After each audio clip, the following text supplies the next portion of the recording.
हमारे फॉर्मर केंद्रीय मंत्री और speaker doctor CP Joshi ji, हमारे सह प्रभारीगण, हमारे मंच के ऊपर तमाम जो नेता बैठे हैं, उन सबका मैं धन्यवाद करना चाहता हूं, स्वागत करना चाहता हूं, अभिनंदन करना चाहता हूं। और आप सब बब्बर शेरों का भी बहुत बहुत अभिनंदन, बहुत बहुत स्वागत है।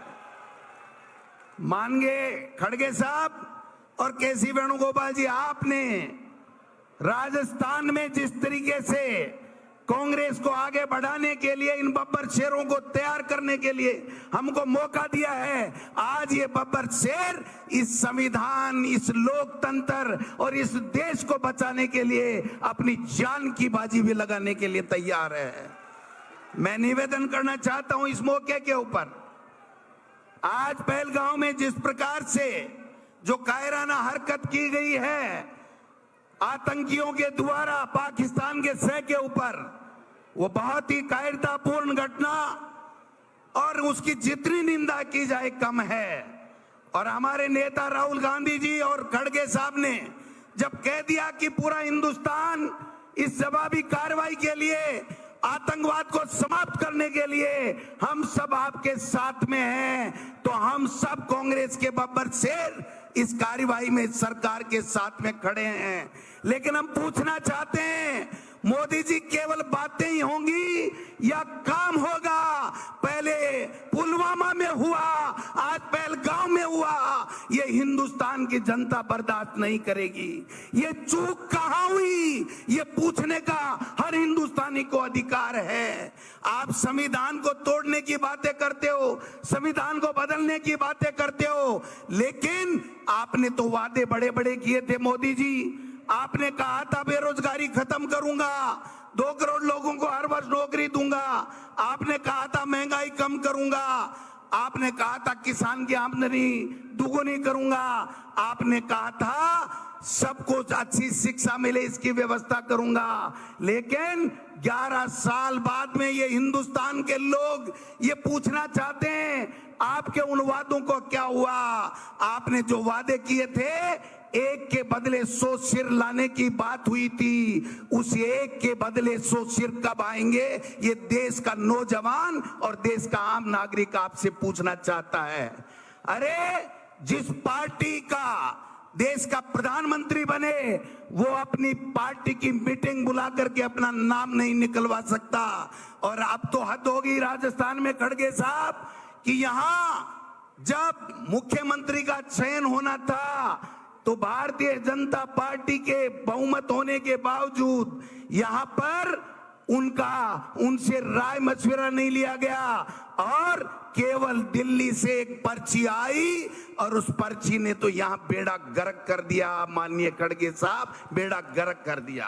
अरे जिस संविधान की तुम शपथ लेकर के मुख्यमंत्री बने, मंत्री बने, उस संविधान को कुचल रहे हो, उस संविधान को तोड़ रहे हो। एक कैबिनेट का मंत्री डॉक्टर किरोड़ी लाल मीना ये कहता है कि हमारे प्रदेश में प्रतिदिन 8 करोड़ रुपए बिशलपुर से बजरी चोरी होती है।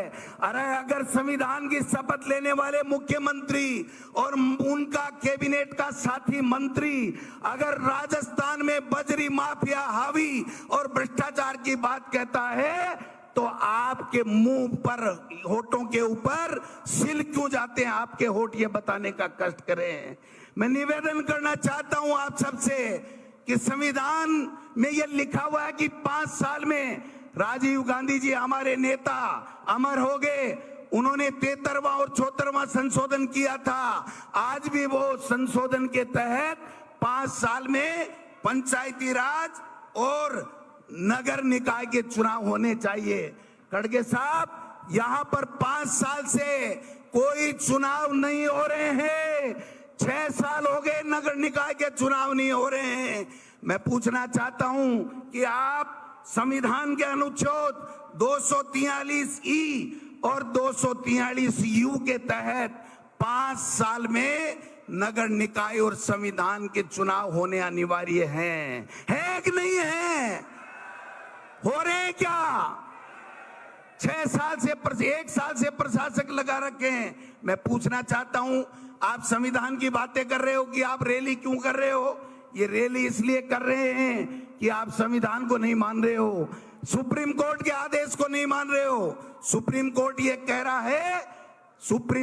कह रहा है कि 5 साल से ज्यादा आप किसी भी रूप में परिसीमन का नाम लेकर के या कोई भी नाम लेकर के आप समय नहीं निकाल सकते। 1 साल ऊपर हो गया। 1 स्टेट 1 इलेक्शन की बात करने वालों से पूछना चाहता हूं कि तुम्हारी केंद्र में सरकार है, तुम्हारी राजस्थान में सरकार है, आपने कौन सा कानून पारित किया, कौन सा संविधान में संशोधन किया कि आपको यह अधिकार मिल गया कि आप मर्जी आए जब निकाय के और पंचायत राज के चुनाव करोगे। मैं पूछना चाहता हूं आपसे, आप आवाज दबाना चाहते हो विपक्ष की? अगर टीकाराम जूली और गोविंद डोटासरा अगर कोटा में जाकर के और किसान की आवाज उठाते हैं, लॉ एंड ऑर्डर की आवाज उठाते हैं, तो उन पे मुकदमा होता है। एक मुख्यमंत्री को एक कार्यकर्ता अगर सीकर में काला झंडा दिखा करके कहता है कि जिले और संभाग क्यों खत्म कर दिए, हमको बताओ हमारा गुनाह क्या है, तो उसके ऊपर उसको जेल के सलाखों में उसकी आतंकवादी की तरफ परेड निकाली जाती है। मैं इस मंच से माननीय मुख्यमंत्री जी और सरकार में बैठे हुए लोगों से पूछना चाहता हूं, अरे परेड तो आपको डबल इंजन की सरकार को उस आतंकवादियों की निकाल करके जवाब देना चाहिए, खून का बदला खून से लेना चाहिए, वो आप कर नहीं रहे हो। और ये कार्यकर्ताओं को काले झंडे दिखाते ही अरे हमारे नेता प्रतिपक्ष को मंदिर में जाने से आप मंदिर से गंगा जल की से धुलवाई करते हो, आपको शर्म आनी चाहिए। आप इसीलिए कह रहे हैं कि आप संविधान को मानने वाले लोग नहीं हैं। आप इस प्रकार से आज महिलाओं के साथ में अत्याचार हो रहे हैं, आप हो रहे हैं कि नहीं हो रहे हैं आप बताइए। तो इसलिए मैं निवेदन करना चाहता हूं, आप खड़गे साहब को सुनेंगे। खड़गे साहब ये आम कार्यकर्ता नहीं है, ये वो कार्यकर्ता, वो बब्बर शेर है जिसने लोकसभा में भारतीय जनता पार्टी के 11 मोरिये बुलाए हैं। बुलाए कि नहीं बुलाए बताओ आपने? ये 11 सीट इंडिया गठबंधन को देने वाला वो कार्यकर्ता है। ये सारे पदाधिकारी आए हैं। मैं आपसे निवेदन करना चाहता हूं, आप हमें काम दीजिए, गांव-गांव जाएंगे, ढाणी-ढाणी जाएंगे, ब्लॉक में जाएंगे और इस पर्ची को भी बदलेंगे और इस पर्ची के आका को भी बदल करके दिल्ली में हमारा झंडा फहराने का काम करेंगे। आप आए हो, आपका बहुत बहुत स्वागत, हम बड़ा स्वागत करते। लेकिन आपने निर्देश दिए थे कि निर्दोष 27-28 हमारे इंडियन शहीद हो गए हैं आतंकवादियों की गोली से, इसलिए हमारा स्वागत मत करना, केवल सूत की माला। लेकिन मैं कहना चाहता हूं ये हमारा उधार रहेगा। आप दोबारा केसी वेणुगोपाल जी से आग्रह है, खड़गे साहब और राहुल गांधी जी को लाइए, हम दिखा देंगे इस राजस्थान में कांग्रेस जिंदा ही नहीं है। कांग्रेस इनको पछाड़ने में, भाजपा को उखाड़ने में का दम रखती है। आप सब लोग आए हो, आपका बहुत बहुत धन्यवाद। यहाँ तो एक ही चर्चा हो रही है खड़गे साहब, यहाँ तो एक ही चर्चा हो रही है।